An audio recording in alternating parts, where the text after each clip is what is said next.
Oh, I'm live. Hello. Sorry, I'm just reading all of the notes. Hello, it's Monday. It's 7:01. I am 1 minute late. Apologies. And yeah, it's Monday night, so here we are. I am alone. I hope that is okay. Amy Sumter cannot make it tonight, and I did not get another guest, so it's just you and me. However, I do have some notes, some questions that people have asked me for this YouTube Live. So feel free to comment and all that stuff. Even though I'm new to this, I'm still trying to figure it out. But I also have some people, this is gonna be great. I have some questions that people ask me in real life. So I'm gonna get to those, and my goal is to still try to make this 15 minutes. So let's see if I can do it. Talk fast, Kelsie. Not a problem, Kelsie. Let's do this. I also have a candle burning in the background, so I look legit. Wires, dirtiness, but candle, it's like I'm sort of an Instagram blogger thing. Okay, let's get to it. So Jill Howe asked me a question. If you guys don't know Jill Howe, she's a storytelling producer here in Chicago. She does a lot of work with the Field Museum, and she does a lot of work over at City Winery. And we met up, and she was really I want to say inspirational, yeah, for the first time I ever started doing this, when I started doing this way back in April. She was really just invested in it. She would always like reply on Facebook, and she would encourage things, and she would ask me questions. And so recently she asked me another question. She has someone in the storytelling community is recently sober and really kind of had questions about how to navigate the performance / creative field when you're trying to be sober. And I'm a sober person. I know everybody's like, what? Everybody thinks I'm always drunk. I'm not. Am I high? No. This is just my natural personality. It's terrible. So, sobriety. How did I navigate it? What did I do? How do I still do stand-up comedy, which is a very sort of, nighttime job. The culture is very nocturnal, and there are a lot of there's a lot of drug use, there's a lot of drinking. So how did I navigate it? And so here are a few of my tips, or what I did. So I hope this helps Jill Howe's friends and some of you as well. So I think what was really important for me was environment. I needed to create a place where I wasn't trapped in a bar for hours and hours and hours on end. So I created an environment. I started out at a bookstore, and that's where the Kates were born. We were at Kate the Great's Book Emporium in Uptown, and then it closed down. But there was no booze in there. There was no food, there was no booze. It was just bookshelves, performers, and then people in folding chairs. And having that as an anchor really helped me get out of the late night habit. So my history was I was performing improv and sketch for years and years and years before I did solo work and then stand up.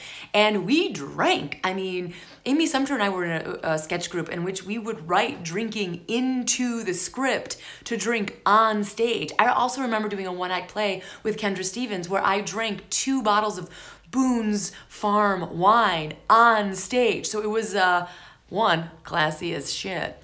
But 2, it was a part of the culture. So I needed to stop that. I needed to get out of that environment in order for me to be successful. So I did that. I started off doing things at the bookstore, and then I was also one of the first cast members of 100 Proof Comedy, which is in Comedy Sports.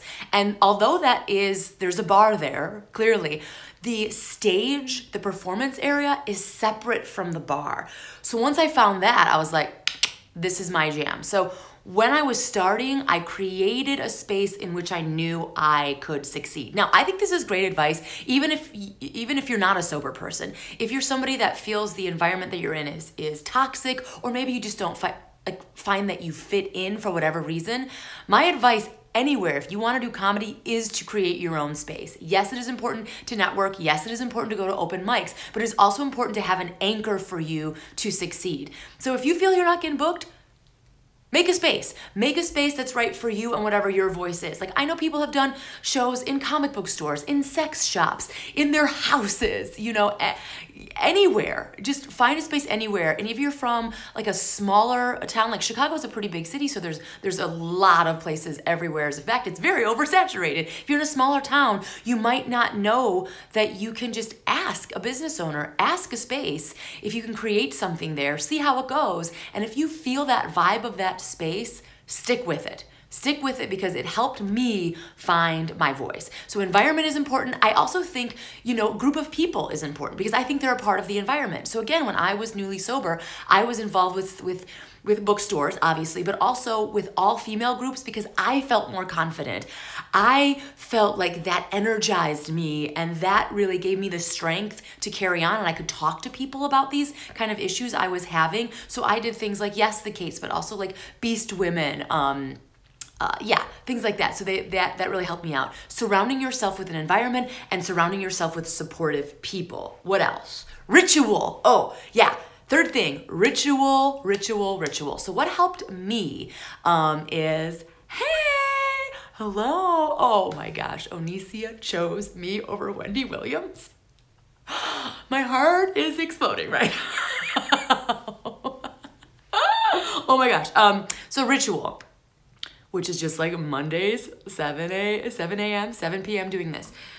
What I do before shows, and like especially, like I just got done with my month-long gig at Zany's, I would leave at the same time, if I could, every day. I would go to a Starbucks, I would get a water and a banana, or I would bring it with me. And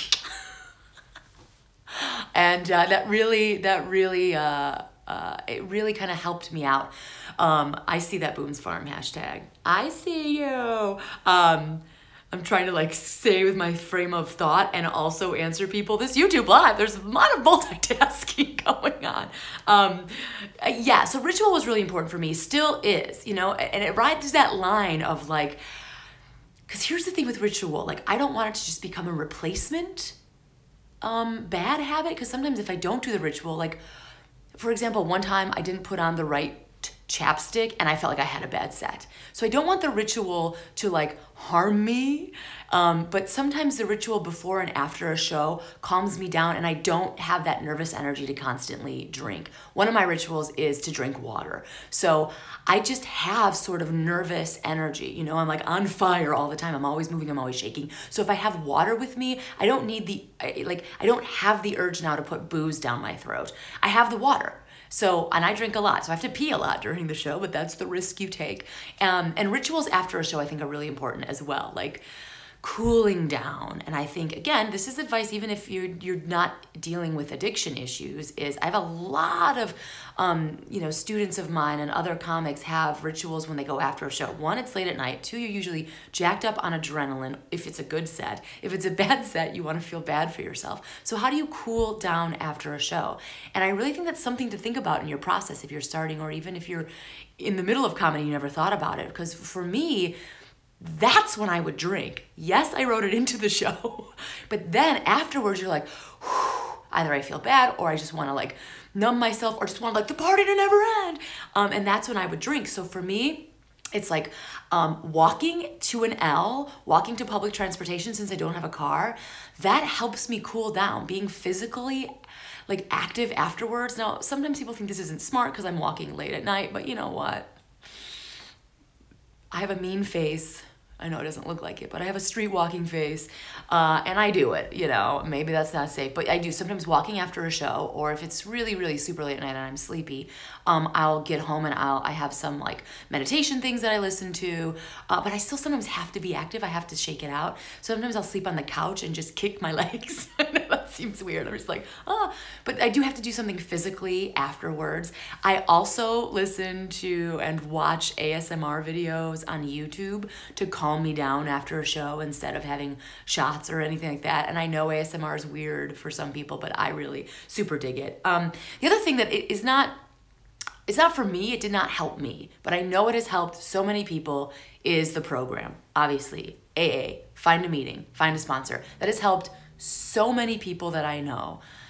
I just, it didn't help me out. Maybe I didn't find the right meeting, the God thing, the giving up control, the higher power. I also didn't really feel like catharsis. I tried OA too, Overeaters Anonymous.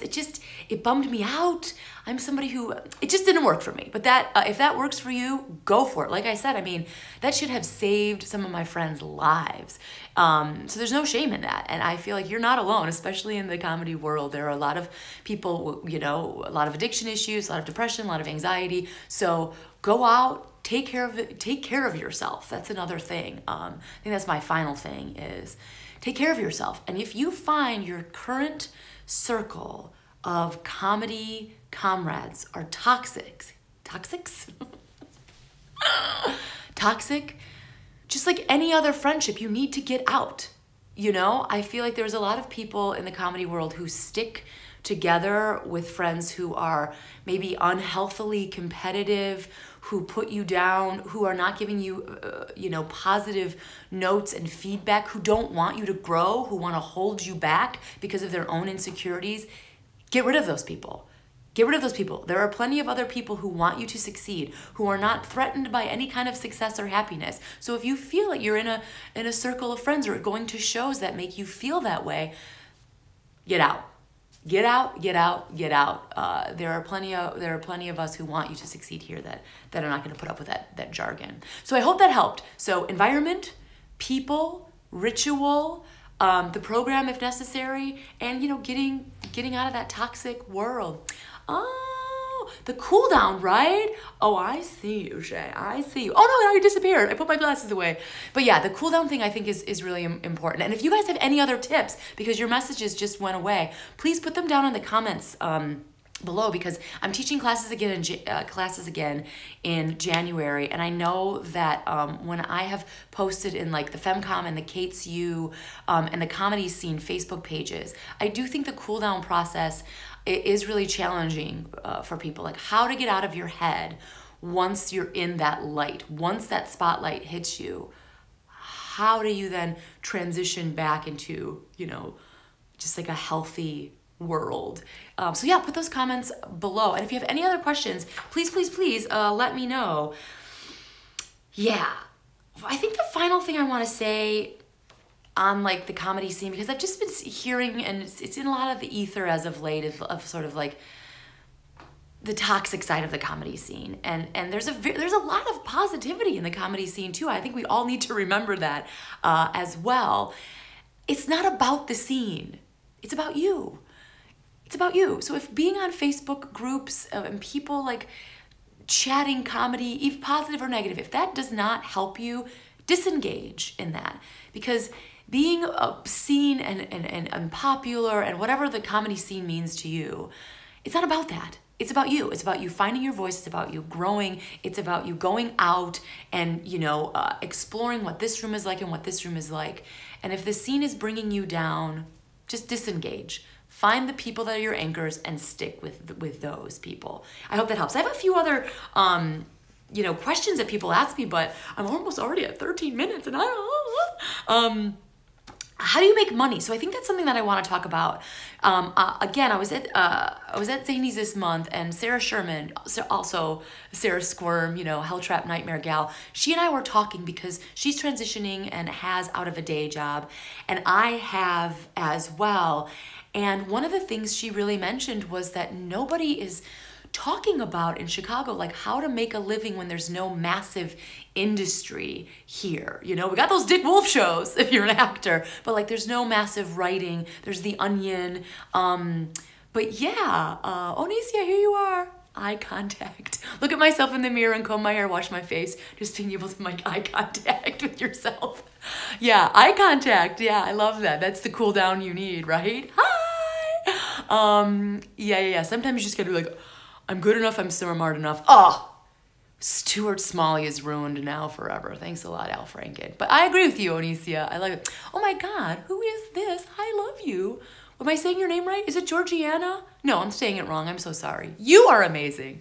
I'm very panicked. Reading out loud makes me panic, so I'm sorry if I messed up your name. But anyway, so I think next Monday, 7 Central Time, we're going to talk about how do you sort of manage a day job or not a day job having a comedy career in Chicago. So feel free to Twitter me with any questions, Facebook me, you can put them on the comments below, and I think that's what we're going to talk about next week. I hope you all are having a rad time. Thanks for people who are showing up. I'm so new to this, so I really love that you hung out and chatted with me. And next time I have to remember not to drink so much iced coffee before I chat with you guys, because I'm having I'm having too much caffeine.